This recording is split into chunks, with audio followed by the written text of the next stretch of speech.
يفهم بالعلم القرآن، بالعلم يزيد الإيمان، وبه يمتاز الإنسان، وبفكر عال وبيان. تنزل بالعلم الرحمات، بالعلم تنال الجنات، وبه ترتفع الدرجات، وتضاعف فيه الحسنات. العلماء يخشون الله إذ عرفوا آيات الله. کہ یونانی منطق کو مسلمان فلاسفہ، مناطقہ اور متکلمین نے مشرف با اسلام کر دیا. کیا کر دیا؟ کیا جا کلمہ پڑھ، اس کو کلمہ پڑھائے، ذکر کرایا کلمہ پڑھائے. فلسفے کو بھی مسلمان متکلمین نے مشرف با اسلام کیا. کیا تیرے سے بننے والا زیادہ 1.5 شانہ بننے کا کلمہ پڑھ، اس کو کلمہ پڑھنا. اس کا کلمہ کیا ہے؟ اسے مجبوراً واجب الوجود کو ماننا پڑا. یہ ہے اس کا کلمہ پڑھنا. اس کا کیا کرنا؟ کلمہ پڑھنا. اس کے بعد چارہ ہی نہیں. تو اس لیے فرماتے ہیں کہ اب عقل بھی، ضمیر بھی، وجدان بھی اور ظاہر بھی، ہر چیز اس بات کا متقاضی ہے کہ یہ سارا وجود کسی ایک وجود پر منتہی ہوگا، اور وہ وجود وجود نفسی ہوگا، اور وہی ان سب چیزوں کا موجد ہوگا. وہی ان سب چیزوں کا کیا ہوگا؟ موجد. تو اللہ کا وجود وجود ذاتی و نفسی ہے. اس کو کسی نے وجود نہیں دیا، اس کو کسی نے وجود دیا نہیں، اور نہ کوئی اسے وجود دے سکتا ہے، نہ اسے کوئی وجود دے سکتا ہے. تو اس کا وجود وجود ذاتی اور مستقل ہوا، جس کو مناطقہ نے مسلمان بنا کر واجب الوجود بنایا کہ بھئی وہ واجب الوجود ہے. اور اس واجب الوجود نے سارے ممکن الوجود کو وجود بخشا. سارے ممکن الوجود کو کیا بخشا ہے؟ وجود بخشا ہے. اور اب یہ ممکن الوجود اپنی بقا کے لیے بھی ہر لمحہ اسی واجب الوجود کی محتاج ہے، اسی واجب الوجود کی محتاج. اگر اس واجب الوجود کی تاثیر اور اثر ممکن الوجود سے ہٹ جائے تو یہ ممکن الوجود بھی ختم ہو جائے. یہ ممکن الوجود بھی کیا ہو جائے؟ ختم ہو جائے. تو اس لیے ایک بہت گہری بحث تھی جس کو ہمارے مصنف فَإِنَّهَا لِإِمْكَانِهَا وَإِفْتِقَارِهَا إِلَى مُؤَثِّرٍ وَاجِبٍ لِذَاتِهِ تَدُلُّ عَلَى وُجُودِهِ. ایک آدھی سطر میں ایک بیان کر کے آگے کیا ہو گئے، جس نے قرآن کو اپنا اوڑھنا بچھونا بنا لیا ہو، تو جیسے قرآن کریم ایک ایک لفظ میں اپنی بات بیان کرتا ہے، تو یہ لفظ میں نہیں تو 2-4 لفظ میں یہ بھی اپنی بات کیا کر دیتے ہیں. ابھی اسی بات کو ثابت کرنے کے لیے مناطقہ اور فلاسفہ صفحے کے صفحے کالے کر دیتے ہیں. وجود کے اوپر 100-200 صفحے پہ بحث کرتے ہیں، اور آخر میں جا کر کچھ نہیں ہو. کیا ہوتا ہے؟ کہا ایک واجب وجود کو مان، تو میں سیدھے سیدھے مان لیں.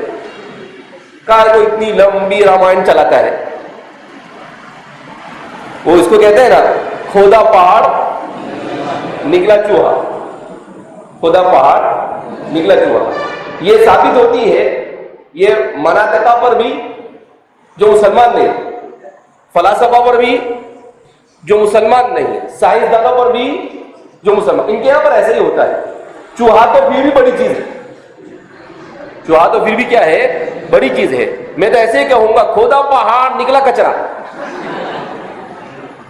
ان کی ساری چیزیں پڑھو تو اس کے بعد کیا سمجھ میں آتا ہے؟ کھودا پہاڑ لا بھائی، کچرا تو ہر جگہ موجود تھا، کیوں اتنی ساری زحمت اٹھائی آپ نے؟ لیکن وَإِنَسُوا اللَّهَ فَأَنسَاهُمْ أَنفُسَهُمْ، انہوں نے اللہ کو بھلا دیا. فَأَنْسَاهُمْ أَنفُسَهُمْ، تو اللہ نے ان کو ان کی اپنی ذات کو بھلوا دیا، وہ اپنے آپ کو ہی نہیں پہچان سکتے۔ اسی لیے کہتے ہیں من عرف نفسه فقد عرف ربہ، جو اپنے نفس کو پہچان لیتا ہے وہ اپنے رب کی معرفت حاصل کر لیتا ہے۔ یہ کہتے ہیں حضرت حکیم اختر صاحب حضرات صوفیہ امام غزالی وغیرہ کا قول نقل کرتے ہیں، فرماتے ہیں اللہ تک پہنچنا بہت آسان ہے۔ اللہ تک پہنچنا کہا کیسے؟ کہا ایک قدم اپنے نفس پر، ایک قدم اللہ۔ جہاں آپ نے اپنے نفس پر قدم رکھا تو آپ کا دوسرا قدم کہاں پر ہوگا؟ اللہ کے پاس۔ یہ مناطق کا فلسفہ کیا ہے؟ یہی ہے، اپنے نفس پر قدم رکھنے کو تیار نہیں، بس اپنی یہاں کے جاتے، لینے کا کچھ نہیں، کوئی حقیقت نہیں، کچھ نہیں، لیکن بس ایک بات کا بتنگڑ بناتے چلے جاتے ہیں۔ تو فرماتے ہیں فَإِنَّهَا لِإِمْكَانِهَا وَإِفْتِقَارِهَا إِلَى مُؤَثِّرٍ وَاجِبٍ لِذَاتِهِ تَدُلُّ عَلَى وُجُودِهِ۔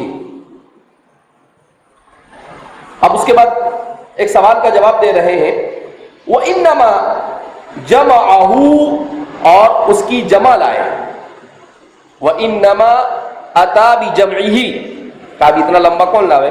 صرف وَإِنَّمَا جَمَعَهُ، اور اس کی جمع لائے، کہ اس کی جمع لائے، کس کی؟ عالم کی۔ کیوں؟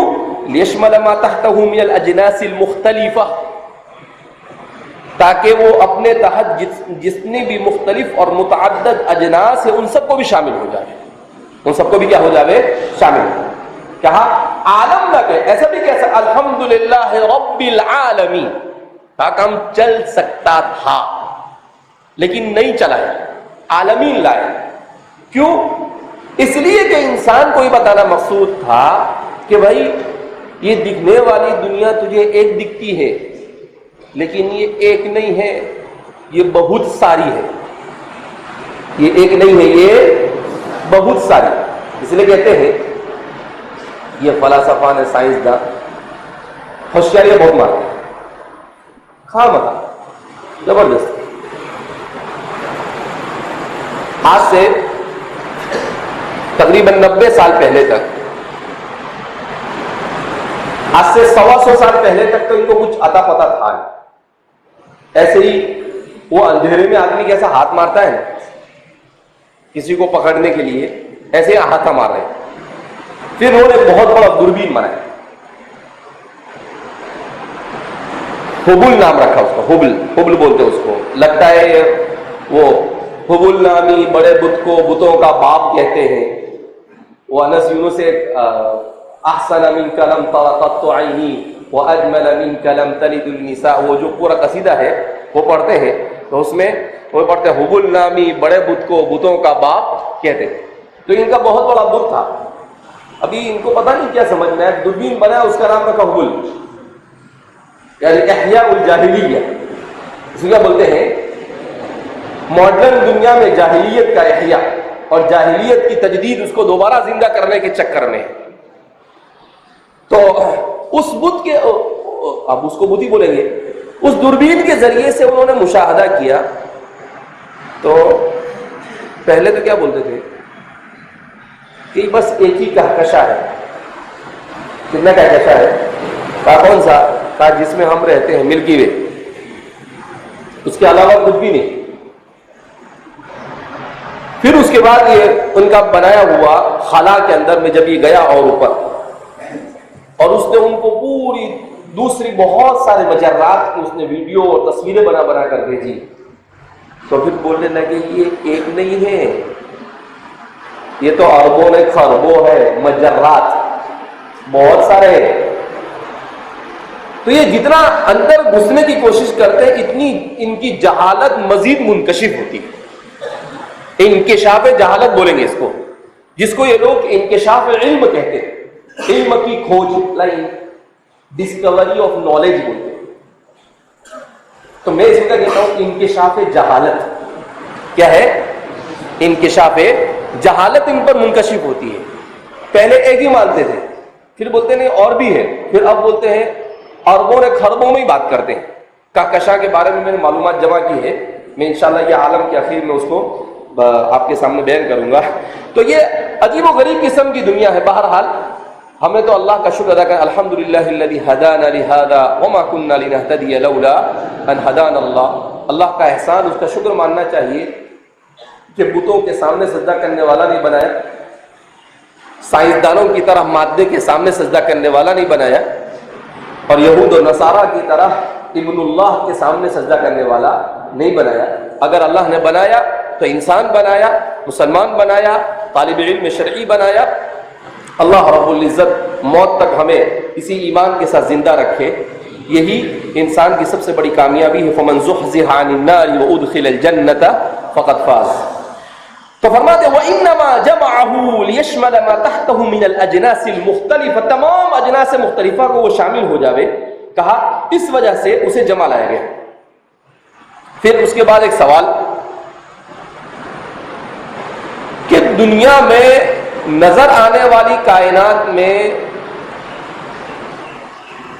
جو ذلیل عقول ہے یا جو ذی روح ہے وہ تو کم ہے، اور جو غیر ذی روح ہے وہ تو زیادہ ہے. تو پھر جمع مذکر سالم کیوں لائے؟ اس لیے کہ جمع مذکر سالم اور جمع مؤنث سالم کی تعریف تو جانتے ہوں گے آپ. مذکر سالم کس کو کہتے ہیں؟ اس جمع کو کہتے ہیں جو ایسے مذکر کی ہو جس کا کوئی مؤنث موجود ہو، جس کا کوئی مؤنث حقیقت میں کیا ہو، موجود ہو. تو یہ تو حیوان میں پائے جائے، اگرچہ اب درختوں میں بھی پایا جانے لگا، ہر چیز میں پایا جانا. وہ وَمِن كُلِّ شَيْءٍ خَلَقْنَا زَوْجَيْنِ کی الگ الگ تفسیر جو کی جا رہی ہے وہ ایک الگ مسئلہ ہے. جیسا کہ حضرات صحابہ کرام رضوان اللہ تعالیٰ عنہ مجمعین کے نخیل کا مسئلہ، آپ صلی اللہ علیہ وسلم نے ان کو دیکھا کہ وہ کھجور کو کھجور کے ساتھ باندھ رہے ہیں، کنیکشن کر رہے ہیں. حضور نے کہا ما ہذا، ارے بھیا یہ کیا ہے؟ کہا کہ اللہ کے رسول صلی اللہ علیہ وسلم اصل میں ہم مدینہ والے ہیں، ہم لوگ کھجور کے سب بالکل ماہر لوگ ہیں، تو ہمارے یہاں پر یہ مشہور ہے کہ اس میں مذکر اور مؤنث دونوں ہوں.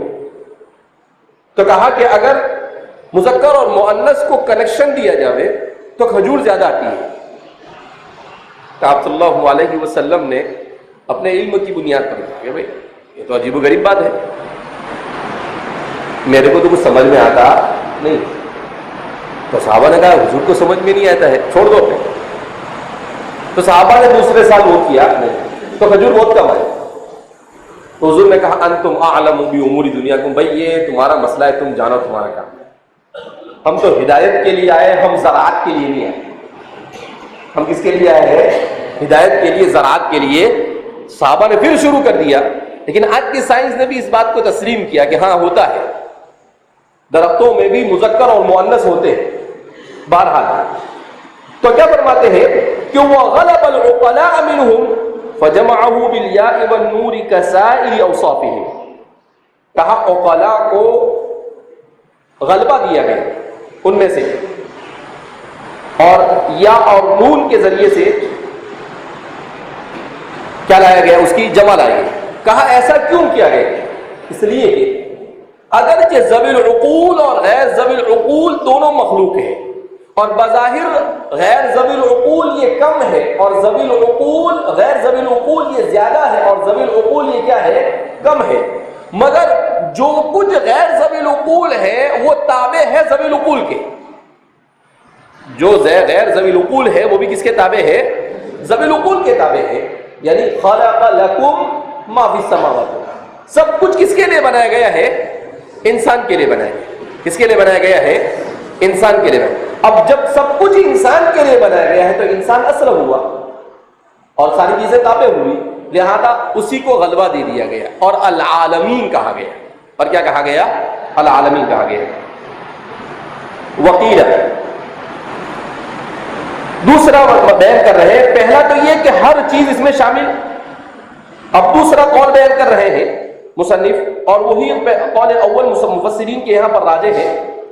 اسم وضع لذوی العلم من الملائکۃ والثقلین، کہ عالم سے مراد اسم، یہ ایسا اسم ہے وضع لذوی العلم من الملائکۃ والثقلین، جو انسان، جنات اور ملائکہ کے لیے جو ذو علم ہے وضع کیا گیا ہے۔ اب کیا فرما رہے ہیں کہ مفسرین کا ایک قول یہ ہے کہ عالمین سے مراد سارے عالم نہیں بلکہ عالمین ذوی العقول مراد ہے۔ عالمین سے مراد کون سے عالم مراد ہے؟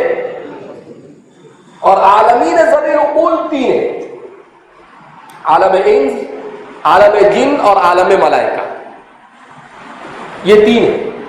تو کہا العالمین سے مراد وہی ہے، اور اقل جمع تین ہوتی ہے، لہذا اسی بنا پر اس کو کیسا لایا گیا ہے؟ العالمین لا کر انہی تین کی طرف کیا گیا، اشارہ کیا گیا، لیکن مصنف قیلا کہتے ہیں۔ اس کا مطلب کیا ہے؟ ڈھیلا، یعنی مرجوع قول کی طرف کیا کرتے ہیں؟ اشارہ کرتے ہیں۔ وَتَنَاوَلَهُ لِغَيْرِهِمْ عَلَى سَبِيلِ الْإِسْتِتْبَاعِ، اور اس کے علاوہ دوسرے طبعاً اس میں شامل ہے، اس کے علاوہ دوسرے، اصلاً تو یہ تین اور طبعاً دوسرے، تو اصلاً تو مراد العالمین سے الانس والملائکۃ والجن، اور پھر اس کے بعد طبعاً عالم نباتات اور عالم جمادات اور جتنی بھی دنیا کے اندر میں عوالم ہیں وہ سب کے سب اس میں کیا ہو جاتے ہیں؟ شامل ہو جاتے ہیں۔ دو قول ہوئے، تیسرا قول وقیل عنی به الناس هؤلاء فإن كل واحد منهم عالم من حيث أنه يشتمل على نظائر ما في العالم الكبير من الجواهر والأعراض يعلم بها الصانع كما يعلم بما أبدعه في العالم الكبير، ولذلك سوى بين النظر فيهما وقال تعالى وفي أنفسكم أفلا تبصرون۔ تیسرا قول بیان کر رہے ہیں کہ عنی به الناس هاهنا، العالمین سے مراد یہاں پر صرف اور صرف حضرت انسان کا عالم ہے۔ عالمین سے مراد کس کا عالم ہے؟ عالم الانسی۔ پھر سوال پیدا ہوتا ہے کہ اگر انسان کا عالم مراد ہے تو وہ تو ایک ہی ہے، اور جب وہ ایک ہے تو رب العالم آنا چاہیے، رب العالمین نہیں آنا چاہیے۔ تو مصنف اس کا جواب دے فإن كل واحد منهم عالم، اس لیے کہ اگرچہ انسان ایک ہے مگر ہر انسان ایک مستقل عالم ہے۔ ہر انسان کیا ہے؟ مستقل عالم۔ آگے بھی کیسے؟ ہر انسان مستقل عالم۔ ان ابراہیم کان امۃ قانتا للہ، ابراہیم مستقل ایک امت، قرآن کریم اس کو کہتا ہے۔ کہا ابراہیم ہدایت میں ایک امت ہے، لیکن انسان اللہ کی نشانیوں میں پوری ایک عالم سے کم نہیں ہے، تو ہر انسان ایک عالم ہے۔ ہر انسان، اس کا مطلب یہ ہے کہ اس زمین پر اگر 800 کروڑ انسان آج رہ رہے ہیں تو کتنے عالم ہو گئے؟ 800 کروڑ عوالم۔ اور اگرچہ مرجوع قول ہے لیکن معقول ہے، مرجوع ہے مگر آپ کہیں کوئی دماغ تو صحیح ہے کہ نہیں؟ ہاں صحیح ہے۔ کیسے معقول ہے مرجوع ہونے کے باوجود؟ اس لیے کہ آپ دیکھیں گے ہر انسان ایک عالم ہے۔ یہ مفسرین بھی عجیب و غریب قسم کے انسان تھے، یہ انسان نہیں لگتے، جنات لگتے ہیں۔ دیکھو ہر انسان ایک عالم ہے، کیسے؟ دیکھو ہر انسان کا فنگر الگ، ہر انسان کے آنکھ الگ، ہر انسان کا کلر الگ، ہر انسان کا نقشہ الگ، ہر انسان کے بال الگ، ہر انسان کی صلاحیت الگ۔ انسان میں بظاہر ایسا لگتا ہے ایک جیسا ہے مگر ہر چیز ڈفرنٹ ہے، ہر چیز کیسی ہے؟ یہ آنکھ جو ہے نا، آنکھ میں کیا ہے معلوم؟ ہماری آنکھ میں پروجیکٹر ہے، ہمارے آنکھ میں کیا ہے؟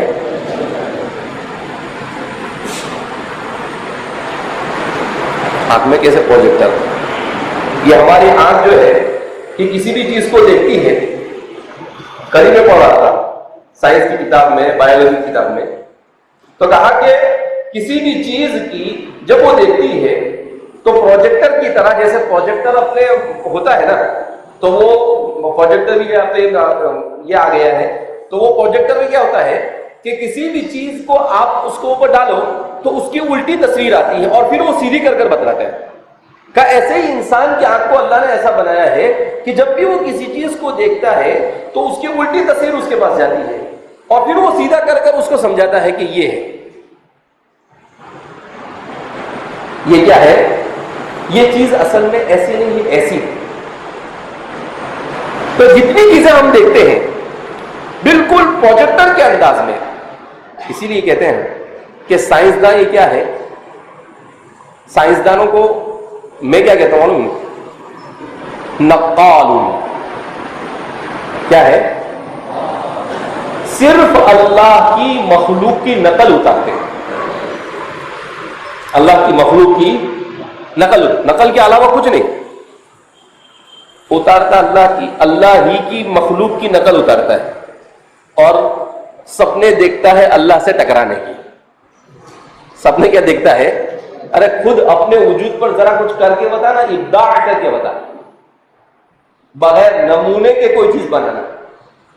ابداع کے معنی کیا ہے؟ بدیع السماوات، بغیر نمونے کے کوئی چیز انسان کے پاس بغیر نمونے کی نہیں. جتنی بھی چیزیں ہیں انسان کے پاس وہ سب کے سب کیسی ہے؟ سب کے سب یہ جتنے کیمرے ویمرے، یہ وہ دوربین مربین، یہ سب صرف انسان کی ایک اللہ کی آنکھ کی نقل اتاری ہے. کیونکہ اندر کے فنکشن ان کو معلوم ہو گئے کہ آنکھ کیسے کام کرتی ہے، تو اسی کو انہوں نے تجربہ کر کر کیا کیا؟ مشین کے اوپر منتقل کر دیا. اس کو کہتے ہیں الذکاء المصنوعی، انسان کی بنائی ہوئی ذہانت. تو اسی کو اب ہم لوگ وہ سنتے ہیں، یہ کیا کہتے ہیں، یہ مائک ہے، یہ سب کیا ہے؟ یہ کس کی نقل ہے؟ یہ انسان کا جو ساؤنڈ سسٹم ہے آواز کا، اس کی نقل. یہ اس کی کیا ہے؟ نقل ہے. اس کے بعد ہم جو وہ سنتے ہیں، کیا بولتے ہیں اس کو؟ Headphone. وہ کس کی نقل ہے؟ انسان کے قوت سماع کی نقل ہے. وہ کس کی نقل ہے؟ یہ کمپیوٹر ہے. یہ کس کی نقل ہے؟ انسان کے دماغ کی نقل ہے. کس کی نقل ہے؟ پروجیکٹر ہے. کس کی نقل ہے؟ انسان کی آنکھ کی نقل ہے. یہ بورڈ ہے، یہ بھی انسان کے آنکھ کی نقل ہے سب. اور یہ جو ٹچ کرتا ہے نا، یہ بھی قوت لامسہ. یہ کیا ہے؟ قوت لامسہ. تو یہ ٹچ انسان کیا سمجھتا ہے؟ وہ ٹچ کرنے سے چلتا ہے، اور تیرے کو بھی ٹچ کرے تو کیسے کودتا ہے؟ ارے انسان کو زور سے اٹھا کے چیٹی بھرو تو چھٹا بیٹھا رہتا ہے، اتنے زور سے کودتا ہے ایسا لگتا ہے کہ 10 فٹ سے نیچے کودے گا ابھی. تو یہ سب قوت لامسہ ہے.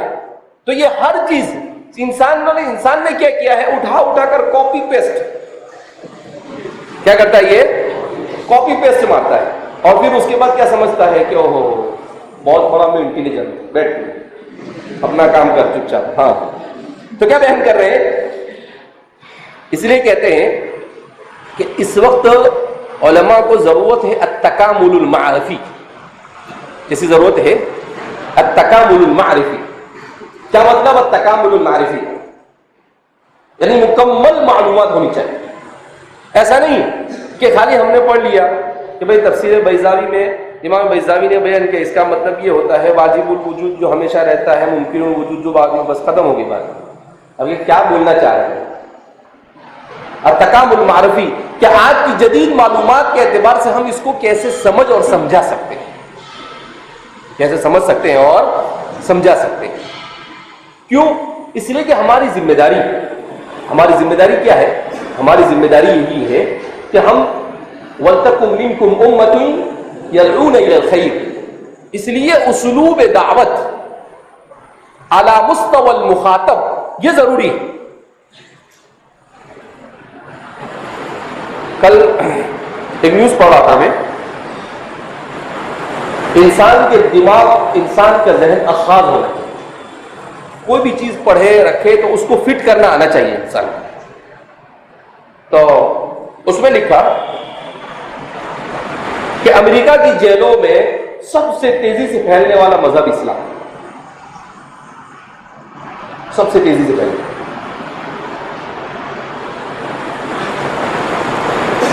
امریکہ کی کوئی سٹی ہے، اس کا نام ہے ذہن میں نہیں اس وقت. میں ان سب لوگوں کے نام، یہ سائنسداں ہے، یہ امریکہ ہے، ان کے نام جلدی ڈالنے کی میں دماغ میں کوشش بھی نہیں کرتا ہوں، وائرس کا ڈر لگتا ہے.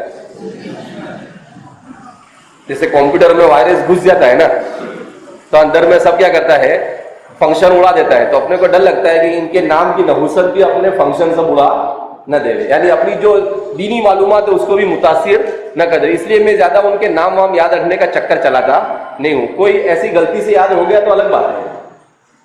تو اس میں لکھا کہ وہ شہر امریکہ کا سب سے بڑا کرائم کا شہر، یعنی سب سے زیادہ کرائم وہاں پر ہوتے ہیں. اور جتنے بھی کرائمر ہوتے ہیں دنیا کے، سب بڑے بڑے بدماش قسم کے لوگ ہوتے ہیں، گنڈا قسم کے لوگ ہوتے ہیں، وہ سب اس علاقے میں. ایک مسلمان کو پتہ نہیں کیا دماغ میں ہے، اس نے اسی علاقے میں مسجد کھڑی کر. اس نے کیا کیا اسی علاقے میں، اس کے مسجد بنانے سے کیا ہوا، تو فرماتے ہیں کہ 5-7 سال میں اس علاقے میں چینج آنا شروع ہو گیا. لوگ کرائم کو چھوڑ کر ہدایت کی طرف آ گئے. ہاں وہ کرائمر ہوتے بڑے بڑے، مگر ان کو کوئی سکون نہیں ملتا، تو سکون کی تلاش میں رہتے. تو یہ جو داعی رہتے وہ ان کو پکڑ. تو انہوں نے کیا کیا، کچھ بڑے بڑے کرائم کرنے والے تھے، ایسے لوگوں پر محنت کیوں مسلمان ہو گئے اور انہیں کو داعی بنا دیا. یعنی وہ کیا بنا دیا، الجنس یمیل الی جنس. تو اب کیا ہے، تو کہا کہ اب وہ جو بڑے بڑے کرائم کرنے والے تھے وہ چھوٹ گئے جیل سے، مسلمان ہو گئے، وہ داعی بن گئے. تو اب ان کو معلوم نہ کہ سامنے والے کو کیسے سمجھانا. میں بول رہا ہوں کہ اسلوب دعوت کیسے مؤثر ہوتا ہے، اس کو سمجھا رہا ہوں میں. میں امریکہ کی کہانی نہیں سنا رہا ہوں. تو انہوں نے کہا کہ ہمارا تجربہ یہ کہتا ہے کہ یہ جو پہلے کرائم کرنے والا، یہ کرائم کرنے والے کو جتنے اچھے انداز میں سمجھا سکتا ہے اتنے اچھے انداز میں دوسرا نہیں سمجھا سکتا. کیوں؟ اس لیے کہ اس کو معلوم اس کی کمزوری کیا ہے، ویک پوائنٹ کیا ہے، اور اس کو کس طریقے سے سمجھایا جا سکتا ہے، تو اس کو اسی انداز میں سمجھاتا ہے.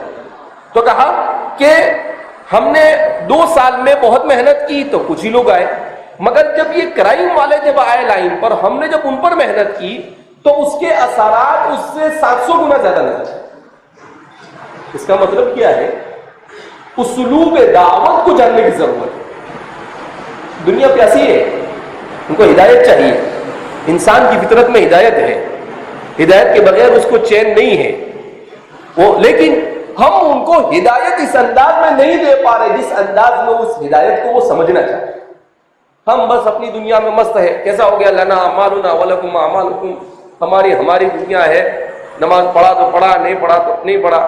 ہم نے پڑھ لیا تو ہم جانے اور ہمارا کام جانے، تو جانے اور تیرا کام جانے. ایسے نہیں ہوتا ہے. اسلوب دعوت کو مؤثر بنانے کی کیا ہے، ضرورت ہے.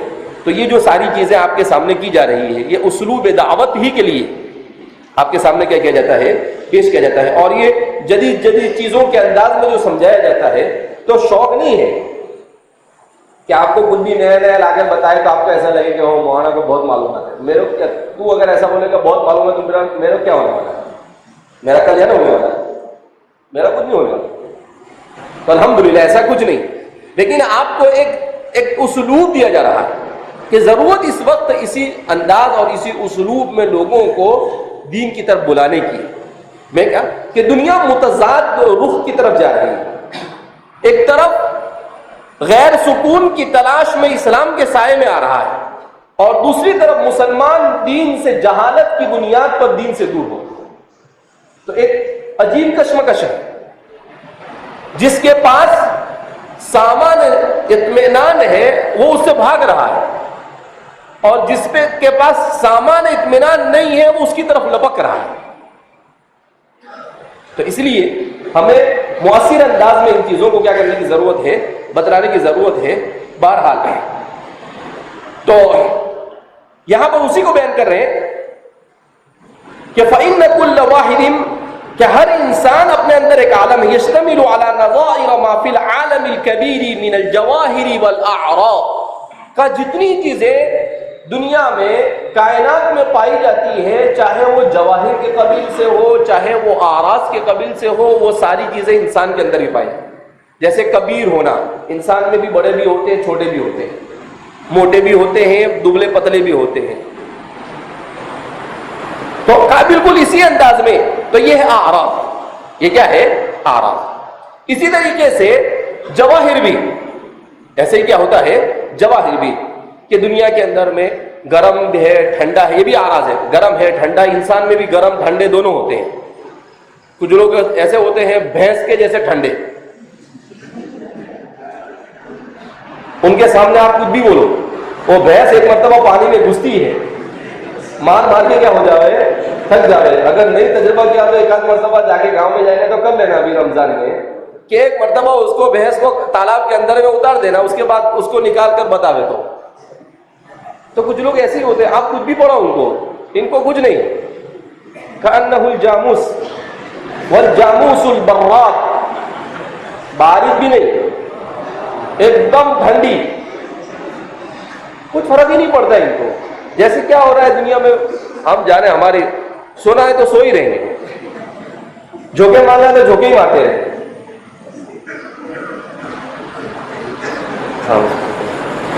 تو کیا فرما رہے ہیں, تو عالم کبیر. تو اب جیسے میں نے اس سے پہلے بھی کہا کہ جیسے دنیا میں جنگل ہوتا ہے, یہ ہمارا جنگل ہے.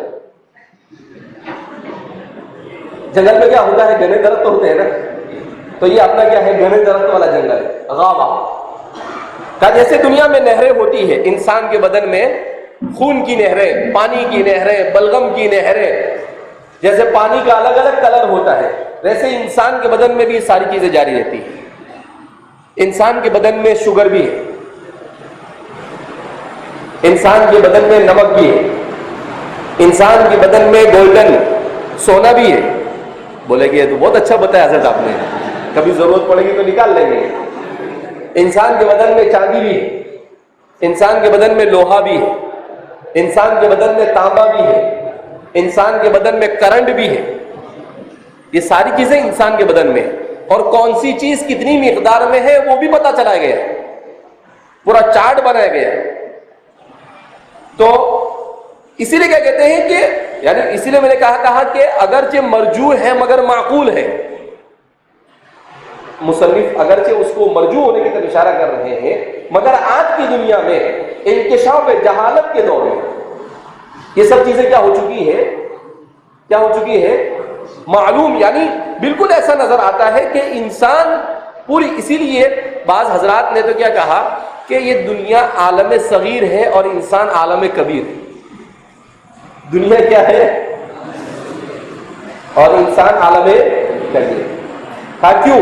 کہا یہ اتنی بڑی دنیا مل کر جتنی چیزیں ہیں وہ سب کے سب ایک اتنے سے مختصر پر اثر میں موجود ہے. مختصر پر اثر میں کیا ہے موجود.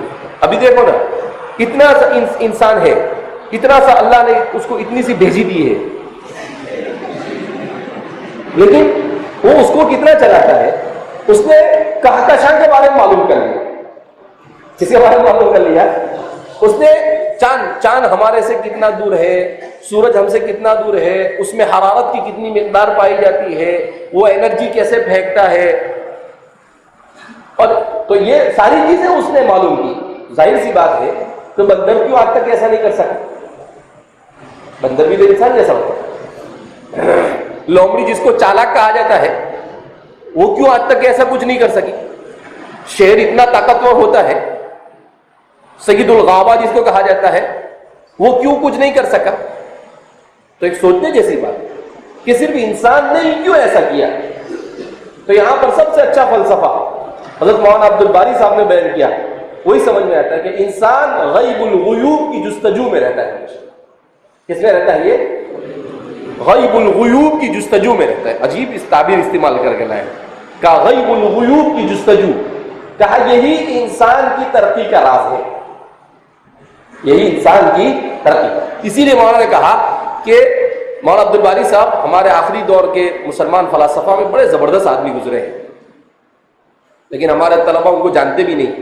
اسلام اور عقلیہ، اسلام اور مذہب اور سائنس ان کی کتابیں ہیں، چھوٹی چھوٹی کتابیں لیکن بڑی معلومات افزا کتابیں ہیں. حضرت تھانوی رحمۃ اللہ علیہ کے خلیفہ تھے اور حضرت کے ہاتھ پر بیعت ہونے کے بعد بڑی تبدیلی آئی. ان کا ایک پورا مستقل ایک سیٹ ہے جو حضرت تھانوی رحمۃ اللہ علیہ کی تمام تعلیمات کا نچوڑ ہے. ایک ہے تجدید تعلیم ان کی کتاب، دوسرا ہے ان کی تجدید معیشت ان کی کتاب، اور ایک ہے جامع المجددین. اتنی جاندار کتابیں ہیں کہ بہرحال. تو مولانا کیا کہتے ہیں کہ انسان کی تعریف، میں نے جب انسان کی تعریف کے سلسلے میں فلسفہ اور سائنسدانوں اور مناطقہ کی تعریف اٹھا کر دیکھا، کہا کہ 3000 سال ہوئے اب تک کہ انسان کو انسان کی تعریف ہی نہیں معلوم. انسان خود اپنی حقیقت سے ناواقف، یعنی عقل سے اس نے انسان کو جاننے کی کوشش کی تو وہ نہیں پہچان سکا کہ انسان کیا ہے. مولانا فرماتے ہیں قرآن اور حدیث نے ہمیں بتلا دیا کہ انسان کیا ہے. کہا کیا ہے انسان؟ العبد المؤمن هو الانسان. مومن بندہ ہونا یہ ہے انسانیت. غیر مومن انسان ہو کے بھی انسان نہیں، غیر مومن انسان ہو کر بھی انسان. انہم کالانعام بل ہم اضل. قرآن کہتا ہے صم بکم عمی فہم لا یرجعون.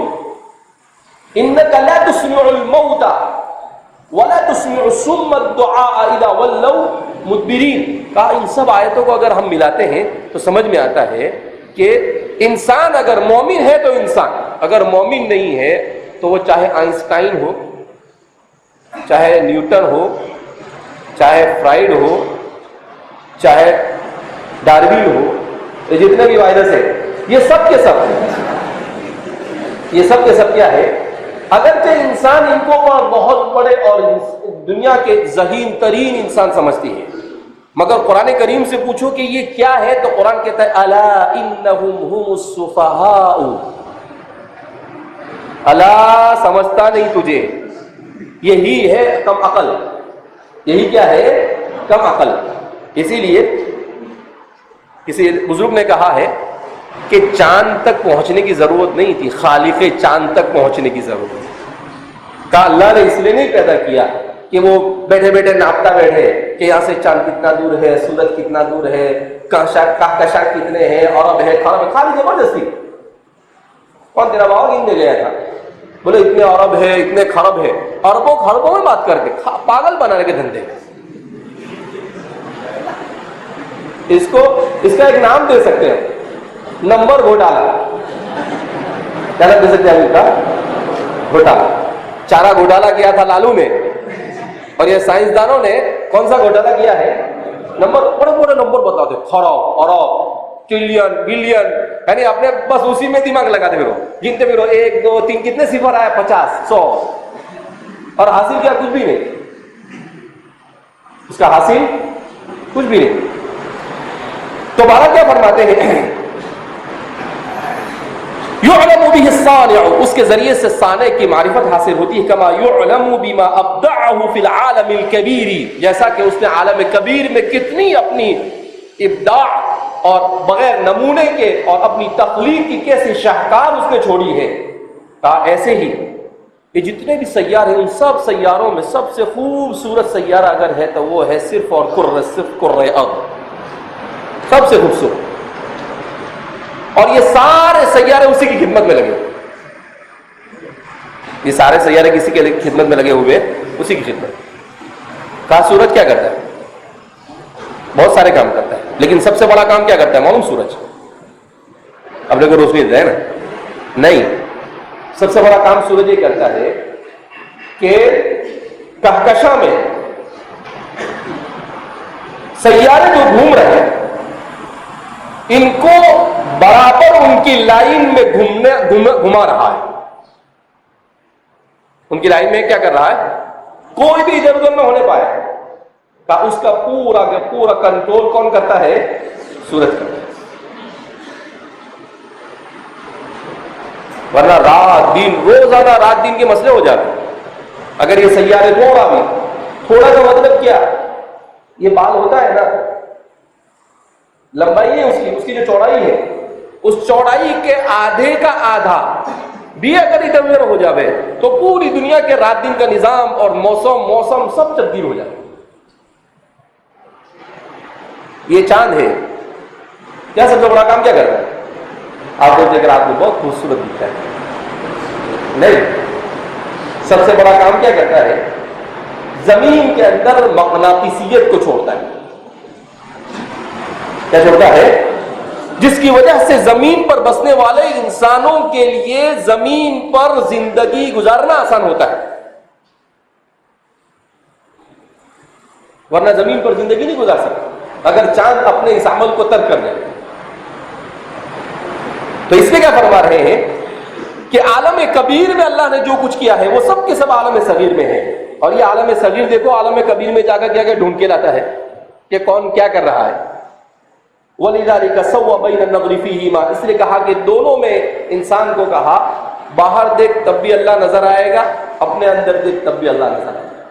جہاں بھی دیکھے گا اگر اس عینت سے دیکھے گا جو اللہ نے تجھے عطا کیا ہے فطرت کے عینت سے، تو اس صورت میں تجھے ہر جگہ پر کون نظر آئے گا؟ اللہ نظر آئے گا. تو کیا فرما رہے ہیں کہ وقال تعالی وفی انفسکم افلا تبصرون، وفی انفسکم، کہا ارے بھیا بہت دور جانے کی ضرورت نہیں، اللہ کی معرفت حاصل کرنے کے لیے خود اپنی ذات میں غور کرو. افلا تبصرون، کیا تمہیں سجائی نہیں دیتا ہے؟ ایسا نہیں بولنے کا کہ تم کو نظر نہیں آتا ہے. اس کا ترجمہ کیا کرتا ہے تھانوی رحمۃ اللہ علیہ؟ سجائی نہیں دیتا، دیکھنا اچھے سے، اتنا بھی نہیں سمجھ میں آتا تیرے کو. تو اس کو اب تبصرون یعنی سجا کا لفظ اگر بولیں گے تو اس کا صحیح معنی ہم اس کی مراد کے قریب پہنچیں گے. ورنہ عربی زبان، اسی لیے تو بعض علماء نے سیدھا نہ کہہ دیا کہ بھئی عربی کا قرآن کریم کا ترجمہ دوسری زبان میں نہیں کر سکتے. کہا کیوں؟ کہا قرآن کریم کے معنی کو دوسری زبان میں آپ کیسے سمجھا سکتے ہیں؟ لیکن دوسروں نے کہا کہ بھئی ضرورت دعوت ہے، صرف عربی ہوگی تو ساری دنیا عربی نہیں سیکھے گی تو قرآن کا کیسے سمجھائیں گے؟ اور اسی لیے جمہور نے کہا کہ میں نے ترجمہ کر سکتے ہیں. لیکن جب ترجمہ کر سکتے ہیں تو اس کو اس کی مراد کے قریب پہنچنے والے جتنے الفاظ ہو سکتے ہیں انہی الفاظ کو، اور اس کا حق اگر کسی نے ادا کیا ہے تو وہ حکیم الامت مجدد ملت حضرت تھانوی رحمۃ اللہ علیہ. یہ غیر مقلدوں کا ترجمہ ہے، جوراگڑھی صاحب، کیا نام ہے اس کا، نام بھی معلوم. تو ایک صاحب نے بہت اچھا کام کیا.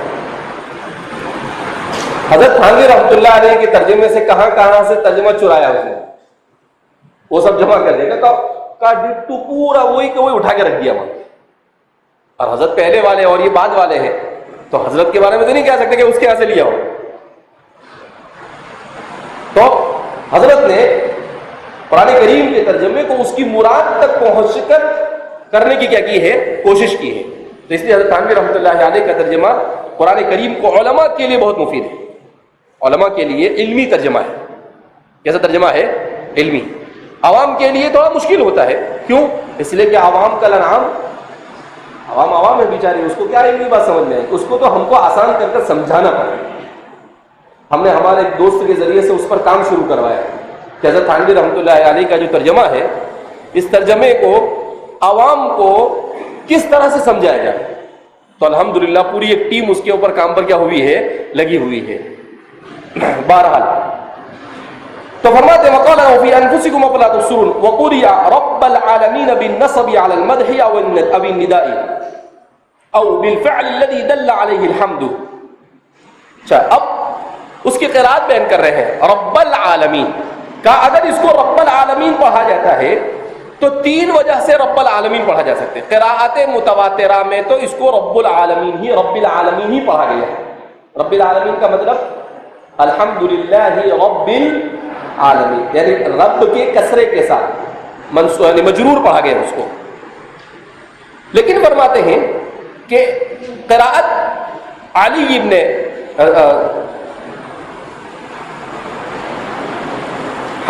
حسن بن علی، ان کے قراءت بیان کی جاتی ہے، انہوں نے اس کو نسب کے ساتھ پڑھا ہے. کیسے پڑھا؟ زید بن علی، زید بن علی، تو انہوں نے اس کو نسب کے ساتھ پڑھا ہے. اب اگر نسب کے ساتھ اس کو پڑھا جاوے تو تین میں سے کسی ایک وجہ سے قراءت شاذہ ہے. لیکن ہمارے مصنف چونکہ قراءت شاذہ کی طرف اشارہ کرنے کا التزام کرتے ہیں. نمبر ایک، علی المدح، مدح کی بنیاد پر. کس کی بنیاد پر؟ مدح کی بنیاد پر. کیا مطلب؟ کہ الحمدللہ رب العالمین، ای الحمدللہ احمد رب العالمین. تو احمد یہاں پر محذوف مقدر ہوگا اور وہ اس پر عمل کرے گا اور اس کو نسب دے گا. دوسرا، او النداء، یا پھر منادا مضاف منصوب ہوا کرتا ہے، یا عبد اللہ، ایسے ہی یا رب العالمین، تو ہوگا الحمدللہ یا رب العالمین، الحمدللہ یا رب العالمین. تو منادا مضاف ہونے کی وجہ سے منصوب ہے. گویا کہ منادا یہاں پر کیا ہے؟ حرف ندا اور ادات ندا، یہ کیا ہوگا؟ محذوف مانا جائے، مقدر مانا جائے گا. او بالفعل الذي دل علیہ الحمد، یا اس فعل کی وجہ سے دل علیہ الحمد، جس پر حمد کیا کرتی ہے؟ دلالت کرتی ہے. کیا مطلب؟ الحمد للہ، تو فرماتے ہیں کہ الحمد للہ حمدن رب العالمین. مفعول مطلق ہوگا اور اس مفعول مطلق کی اس کو صفت بنائیں. مفعول مطلق کیا بنائیں گے؟ اس کو صفت. اور اس طریقے سے اس کو، یہ اس کی وجہ نصب. اور ایک قراءت بیان کی جاتی ہے، اس کو رفع کے ساتھ پڑھا گیا. کیسے پڑھا گیا ہے؟ الحمدللہ رب العالمین.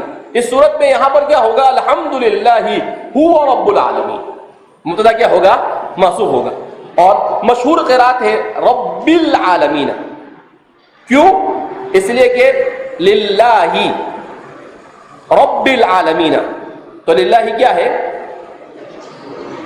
لام حرف جار، اللہ مجرور اور موصوف بنے گا، اور رب العالمین کیا بنے گا؟ اس کی صفت بنے گا. تو اس کی صفت ہونے کی بنیاد پر تو اس طرح سے اس میں تینوں اعراب پڑھے گئے ہیں. نصب کی تین وجوہات ہیں. بعض حضرات نے اسی کہا کہ المدح کا ایک مطلب یہ بھی الحمدللہ اعنی رب العالمین، الحمدللہ اعنی رب العالمین. وفيه دليل على أن الممكنات كما هي مفتقرة إلى المحدث حال حدوثها فهي مفتقرة إلى المبقي حال بقائها. ایک آخری بات بیان کر رہے ہیں اس کے بارے میں، اور کہا وفيه دلیل، اور اس میں دلیل ہے کہ ان الممکنات كما هي مفتقرة الى المحدث، کہ ممکن الوجود جو چیزیں ہیں وہ کسی محدث کا مطلب یہاں پر کیا ہے؟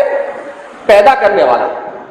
کسی محدث کے محتاج ہوتے ہیں حال حدوثها، جب اس کا حدوث ہو، یعنی جب وہ پیدا ہو. یعنی جب تک کہ کوئی پیدا کرنے والا نہ ہو وہاں تک کہ کوئی چیز پیدا ہو سکتی نہیں. بچہ ہے تو پوچھا بھائی کس کا ہے؟ بولے کس کا نہیں. اب ایسا ہو سکتا ہے؟ نہیں ہو سکتا ہے نا. بچہ ہے اس کا مطلب یہ ہے کہ یہ ایک حادثہ پیش آیا، حادثہ ہو گیا.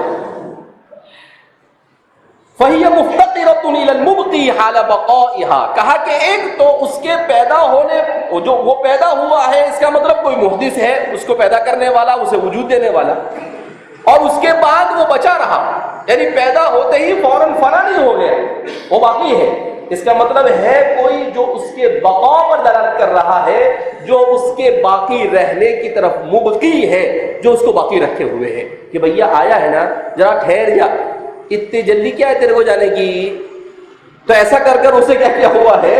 ٹھہرائے ہوئے ہیں، یعنی اس کو جانے دیا نہیں، اس کو روک کر رکھا ہے. اسی لیے کہتے ہیں نا کہ جب 120 دن ہوتے ہیں نطفے کو، حادثے کے بعد نطفے کو ماں کے پیٹ میں 120 دن ہوتے ہیں، تو فرشتہ آ کر کھڑے ہو کر پوچھتا ہے کہ اللہ اس کی ویلیڈیٹی کیا ہے؟ ایکسپائری ڈیٹ کیا ہے اس کی؟ یہ کب ختم ہوگا؟ یعنی ابھی تو جان نہیں پڑی، اس سے پہلے اس کی ایکسپائری ڈیٹ کیا کی جاتی ہے؟ لکھ دی جاتی ہے کہ یہ فلاں فلاں تاریخ کو مرنے والا ہے. پھر اس کے بعد پوچھتا ہے اشقی ام سعید، کہ حضرت والا سقی ہوں گے یا سعید ہوں گے، تو وہ بھی وہاں پر لکھ دیا جاتا ہے. تو یہ ساری چیزیں انسان کے بارے میں قبل اس کے کہ اس کی روح اس کے جسم میں ڈالی جاوے اللہ کی طرف سے کیا کر دی جاتی ہے؟ لکھ دی جاتی ہے. تو فرماتے ہیں کہ ہر باقی کے پیچھے ایک مبقی اور ہر حادث کے پیچھے ایک محدث. اس طریقے سے بقا اور محدث ان دونوں کے ساتھ ساتھ یہ دنیا کا نظام کیا ہو رہا ہے؟ جاری و ساری.